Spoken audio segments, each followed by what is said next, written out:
name is Beston. I live in Cape Town. Also, I do delivery. Interbet helped me to realize my dreams. Now I have my own delivery vehicle and I'm able to do the removal in and around Cape Town.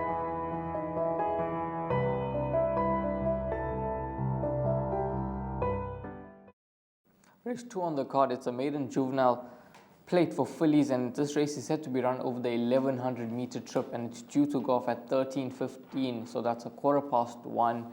And this race 2 kicks off the first leg of the place accumulator. But before Graham and I dissect the runners in race 2 on the card, let's have a look at the interviews that we have in store for you from Craig Udy, Rachel Venniker and Stuart Ferry.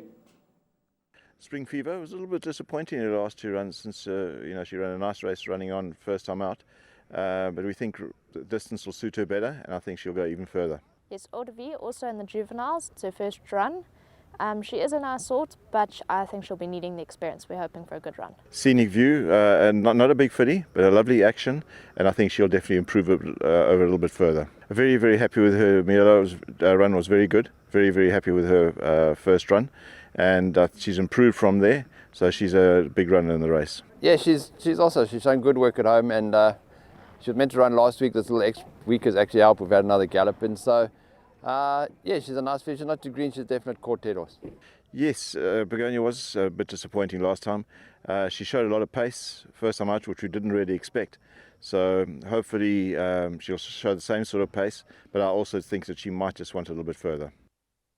It was good to hear some positive comments about Red Roses too. Stuart Ferry saying that she could run into the quartets, but I think she could possibly do a lot better than that. Mia Loa. Graham, what did you make of her debut run? I thought it was a nice run over shorter, and she could possibly enjoy a lot further than just 1,000 meters.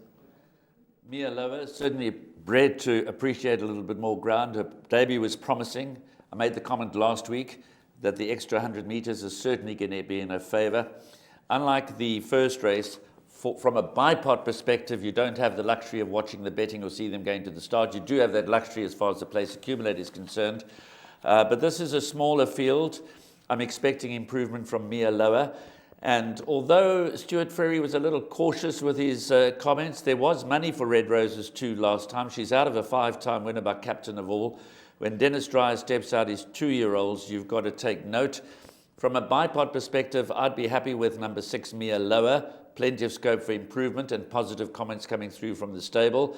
I'd also include number 8, Red Roses too. I'd be happy to include 6 and 8 in the second leg of the bipod, and perhaps banker either of them in the first leg of the place accumulator. But yes, obviously the way they look in the parade ring, the way they go down to the start, the movement in the betting market will tell us another story.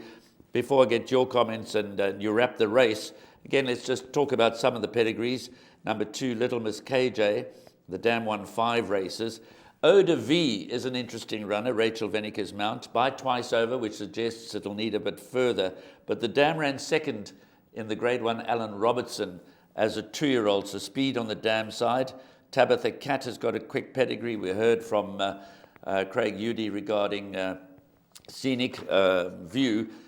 Shows a bit of pace, not the biggest filly around. And then finally, obviously, Mia Loa herself is a half-sister to the very decent Maria Querol. So my last word, I'm going 6 Mia Loa to beat 8 Red Roses 2, and I'm including both in the bipod.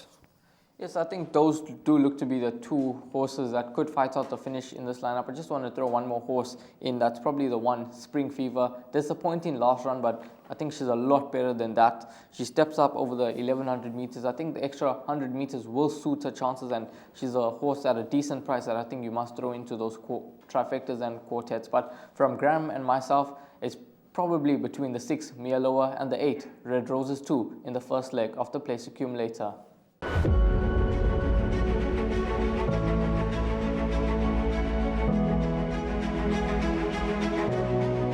It's good fun. Days like these are great. You get the whole industry together, and to have, companies and corporations like Interbet and Cape Racing who are so generous with sort of time and energy into making a day like this possible is it's fantastic for everyone.